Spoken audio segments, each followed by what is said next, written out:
It wasn't just a secret weapon. It was a mechanical nightmare that threatened to erase London from the map without a single pilot ever taking to the sky.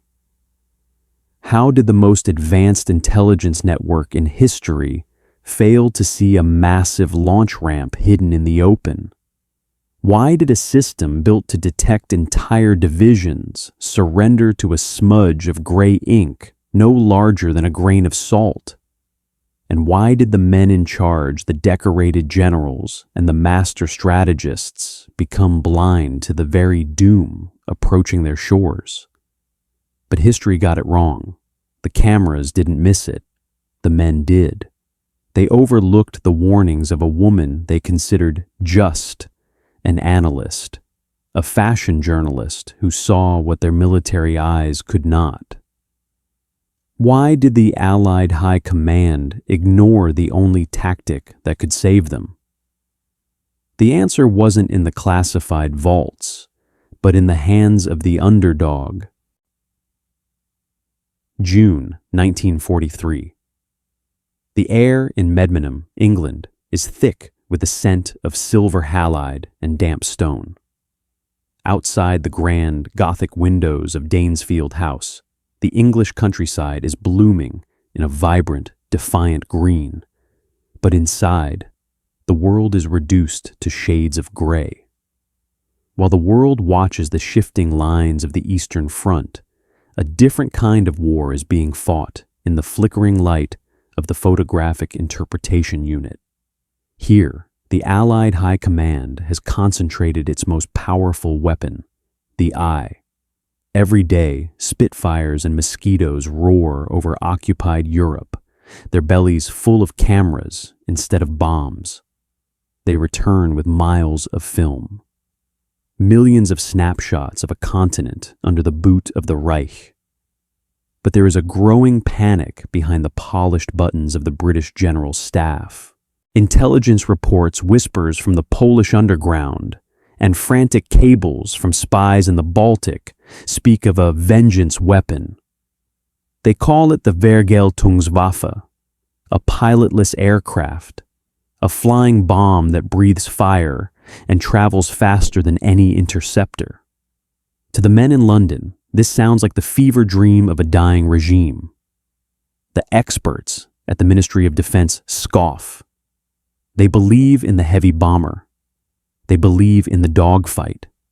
They believe in the rules of war written in 1918. They claim that the vengeance weapon is a mathematical impossibility because the aerodynamics of such a craft defy the established manual. The system is failing because it is looking for something it recognizes. The generals are searching the photographs for massive hangars, for sprawling airfields, for the heavy footprints of an army they know how to fight. When the reconnaissance pilots return with thousands of blurred, empty photographs of the German coastline, the High Command concludes that the threat is a myth, a phantom designed to pull resources away from the upcoming invasion of Normandy. The paradox is chilling. The greatest threat to Western civilization is currently hidden in a smudge of gray ink. And the men meant to find it have already decided it isn't there. Deep within the bowels of the unit, far from the mahogany tables of the strategists, sits Constance Babington Smith. She is a ghost in the machine. To the officers who pass her in the hallway, she is an anomaly. A woman whose previous life was spent as a fashion journalist for the Queen magazine. In their eyes, she is a pair of hands meant for sorting, not for thinking. They see her background in couture as a triviality, a hobby of fabrics and hemlines. They are fatally wrong. While the military mind is trained to see targets, Constance is trained to see nuance. In the world of high fashion, a millimeter of difference in a seam defines the soul of a garment. She understands the language of texture, the way light catches a specific type of silk. the way a fake reflects the sun differently than the original. She doesn't just look at a photograph, she reads it like a textile. While the system screams for a target that looks like a fortress, Constance is already in the dark, holding the silence that would save them. She spends 18 hours a day hunched over a stereoscope. The device is a simple mechanical bridge, two lenses that trick the human brain into seeing depth. To use it correctly requires a level of patience that borders on the monastic. You must wait for your eyes to adjust. You must let the grain of the film speak to you. She is searching for a construction failure in the landscape, a line that is too straight, a shadow that is too deep. The technical reality of the weapon she is hunting is a masterpiece of cruel efficiency. It is a black box of death. Input: a simple spark in a pulse jet engine. The mechanism: a series of shutter valves at the front of the engine gulp air and fuel, creating a resonant explosion 50 times a second. A literal heartbeat of fire that pushes the craft forward. It is an engine that breathes like a drowning swimmer, gasping for the very air it uses to destroy. Output: a ton of Amatol high explosives screaming across the sky at 400 miles per hour, ending in a sudden, terrifying silence when the fuel runs out. But the generals don't see the engine. They don't see the ramps. They see only the trees. The atmosphere in the unit is one of mounting arrogance. The lead interpreters, men with decades of traditional map reading experience, have begun to mock the vengeance hunt. They treat the search as a waste of valuable film. One senior officer, his chest heavy with ribbons, dismisses the latest batch of Baltic photographs with a wave of his hand. He believes the silence on the film is a sign of German submission. He treats the lack of visible activity as a victory already won. He has fatally underestimated his opponent. He believes the enemy is hiding, but the enemy is actually building. While the officers toast to their perceived safety in the mess hall, Constance is staring at a single frame of film from a tiny island called Peenemünde. The sun is low in the photograph. The shadows are long. Most would see a cluttered industrial yard, a mess of pipes and construction debris. But Constance's eyes linger on a tiny T-shaped object sitting on a slanted rail. To anyone else, it's a construction glitch, a piece of scrap. But to the woman who spent years identifying the soul of a machine through the drape of its covering, it looks like something else entirely. It looks like a predator waiting to spring. The officers laugh at her interest in the scrap heap. They remind her that the manual says a launch site must be a massive, reinforced concrete structure. They tell her to move on to the next roll of film. They are leaning into their confidence, certain that the ocean respects their rank and the enemy respects their manuals. But the shadow is lengthening. A microscopic fracture in their logic, the belief that the enemy must play by their rules, is about to unzip the safety of the British Isles. As Constance reaches for her magnifying glass, the world remains unaware that its survival is now tethered to the focus of a single lens. The silence in the room is heavy, and for a moment there is only the sound of her breath against the glass. Then, the grain of the film begins to scream. November 1943. The Baltic Sea is a slate of cold, indifferent iron. On the island of Peenemünde, the air is thick with the smell of scorched kerosene and the arrogance of progress. Here, the Third Reich's finest minds are perfecting the future of slaughter. They move with the confidence of men who believe they have outpaced history. They look up at the gray German sky and see a vacuum, a space they have conquered. They believe their secret is safe because it is too small, too radical, and too hidden for the clumsy British eyes to ever find. They have built a ghost, and ghosts, they believe, do not cast shadows. But while the German scientists celebrate their breakthroughs with schnapps and technical diagrams, 300 miles away, Constance Babington Smith is leaning so close to a piece of film that her breath fogs the lens. The process of discovery is not a lightning bolt. It is a slow, agonizing crawl through the grain. To the male officers of the Central Interpretation Unit, the photographs of Peenemünde are a chaotic mess of industrial clutter. They see pipes, they see crates, they see the noise of a construction site.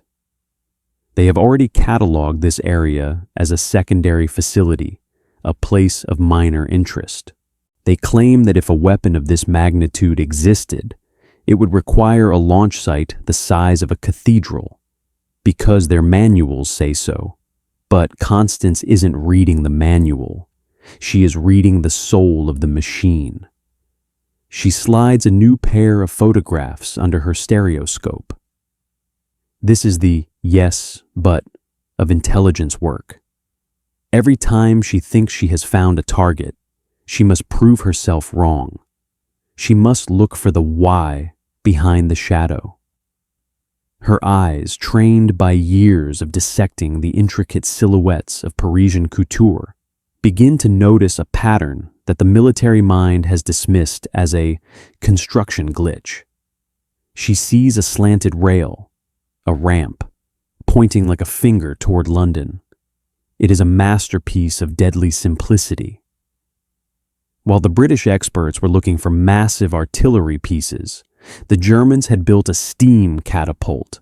The mechanism of death is hidden in a black box of physics. Input: a chemical reaction of hydrogen peroxide and permanganate creates a violent burst of high-pressure steam. The fatal flaw: this steam isn't for the engine, it's for the launch. It drives a piston down the ramp, flinging the ton-and-a-half bomb into the air like a stone from a giant sling. Without this initial shove, the pulse jet engine, that coughing, fire-breathing heart, cannot start. The machine is a slave to the ramp. Output: the bomb achieves flight, and the ramp is left behind, a silent T-shaped witness. Constance stares at that T-shape. It is no larger than a grain of salt on the print. But to her, it is the most beautiful and terrifying thing she has ever seen. She stands up, the wooden legs of her chair scraping against the floorboards of Danesfield House. She takes the photograph to a senior flight lieutenant. The room is a haze of tobacco smoke and the low murmur of men discussing real military targets, U-boat pens, and Tiger tanks. The micro scene is a study in friction. She places the grain of salt on his desk. She points to the T-shape, the slanted rail, the tiny aircraft sitting on its cradle. The officer doesn't even reach for his glasses. He barely looks up from his ledger. "A fashion tip for the Luftwaffe, Constance?" he asks, his voice dripping with the casual dismissal of a man who believes rank is a substitute for vision. He tells her it's a water pipe, or perhaps a pile of lumber. He reminds her that their most experienced pilots have flown over this island and seen nothing but sand. "It's a plane," she says, her voice a calm, sharp blade against his arrogance. "And that is the ramp that gives it life." He laughs, a short, dry sound. "The Germans don't build planes that small, Babington Smith. And they certainly don't launch them from slides. Stick to the aircraft types we know. Don't invent mysteries where there are only shadows. He treats the silence of the photograph as submission. He believes the enemy is playing the same game he is. But he has fatally underestimated the outsider. Constance doesn't leave. She doesn't apologize. She simply returns to her desk and begins to pull every roll of film from the last 3 months. If the system won't listen to her voice, it will have to listen to the evidence of her eyes. While the establishment screamed in panic over the lack of evidence, Constance was already in the dark, weaving the threads of a pattern they couldn't see. Because she was a journalist, an outsider, she saw the problem differently than the experts. While they saw complexity and searched for a monster, she saw the simplicity of a seam. She realized that the weapon wasn't a giant aircraft. It was a small, expendable shell. She finds it again and again, on different frames, at different angles. She begins to map the doodlebug's footprints. She notices that wherever these ramps appear, the ground is scorched in a very specific circular pattern. It isn't a glitch. It's the exhaust of a godlike power being tethered to the earth. But the hubris of the Reich is about to meet the hammer of the Allied Air Force. The German directors at Peenemünde are toasting to their invisibility. They believe their structural camouflage has worked. They believe the British are still looking for the cathedral launch sites. They have become comfortable in their secrecy. They treat the high-altitude hum of the Allied reconnaissance planes as a minor annoyance, a fly that cannot bite. They are wrong. The fly hasn't just bitten, it has memorized their face. Constance finally bypasses the middle management of the RAF. She takes her findings to the top. She presents a folder that isn't just a report, it's a forensic reconstruction of a nightmare. She shows them the T-shaped ramps. She shows them the tiny pilotless wings. She shows them the soul of Hitler's vengeance. The laughter stops. The realization ripples through the high command like a cold front. They aren't looking at lumber. They are looking at the end of London. If these ramps are allowed to multiply, the English Channel will become a conveyor belt of fire. The orders are cut that night. Operation Hydra. While the German scientists sleep, believing their island is a sanctuary of science, 600 heavy bombers are warming their engines on the airfields of England. The silence of Peenemünde is about to be shattered by the very weight of the discovery Constance made in a quiet room with a magnifying glass. But as the bombers lift off, a dark satisfaction settles over Danesfield House. The system had dismissed the underdog. It had mocked the fashion journalist. It had relied on its manuals and its medals. Yet, as the first markers fall over the Baltic island, the experts realize that they didn't find the target. The target was found by the woman who knew how to look for a shadow and wait for it to speak. The mission is a success. The Vengeance program is crippled. The ramps are pulverized. Hitler's secret weapon is pushed back by months. Months that London desperately needs. But the victory has a bitter aftertaste. As the smoke clears over the Baltic, the names of the pilots are read out in the mess halls. The generals receive their commendations. And Constance, she is told to return to her desk. There are more photographs to sort, more film to burn through. The woman who spotted the doodle bug is once again a ghost in the archives.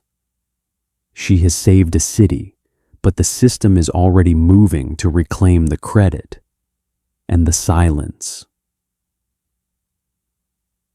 August, 1944.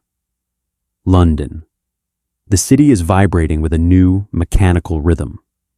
It is the sound of 1,000 motorcycles idling in the clouds. A low, rhythmic foot, foot, foot that crawls across the sky.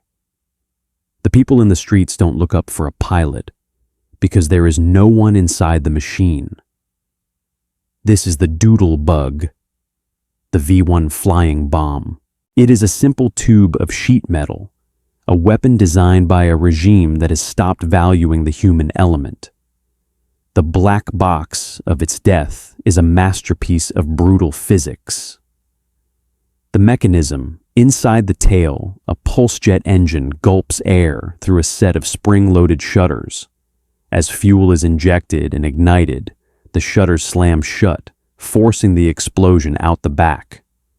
This happens 50 times a second, creating that signature, stuttering drone. The fatal flaw. The machine is governed by a simple odometer. When it reaches a preset distance, the fuel line is cut. The output, the engine dies, the drone stops, and for a moment, there is only silence. In that silence, the city holds its breath. It is a time freeze, a second where the weight of a ton of high explosive hangs in the air, silent as a falling leaf, before gravity pulls it into the rooftops. The texture of the air changes. The pressure drops. Then, the steel screams. While the bombs fall, the Allied High Command maintains a posture of grim surprise. They had celebrated the bombing of Peenemünde as a total victory. The generals had toasted to the destruction of the Vengeance Patriots program, believing that once the ramps were broken, the threat had vanished. They treated the German retreat as a total surrender of technology. They believed the war had returned to the maps and the manuals they understood, but they had fatally underestimated the desperation of a cornered enemy. It wasn't a surrender, it was a relocation. The ramps Constance had spotted were merely the prototypes. The Germans had learned to hide the new sites in the dense forests of the Pas de Calais, using the trees as a natural hangar. The High Command had looked at the empty Baltic and seen a victory. They were blind to the reality that the boss, the relentless march of industrial production, was already launching the very nightmare they thought they had buried. If you believe forgotten stories deserve to be remembered, please like and subscribe. The V1s eventually fell, but they fell too late and too few to change the tide of the war. The months Constance Babington Smith bought with her eyes the delay caused by the rage she triggered were the difference between a city under siege and a city in ashes. If those bombs had started falling 6 months earlier, the invasion of Normandy might never have happened. Yet, as the victory parades march through the streets of London, Constance is nowhere to be seen. The victory is bitter. While the generals who initially mocked her findings are adorned with medals and promoted to the highest ranks, the woman who spotted the doodle bug remains a ghost in the archives. Her contribution is buried under the heavy shroud of the Official Secrets Act.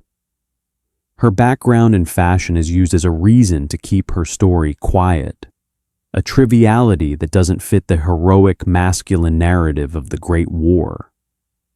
Today, we walk through a London that stands because of the focus of a single lens.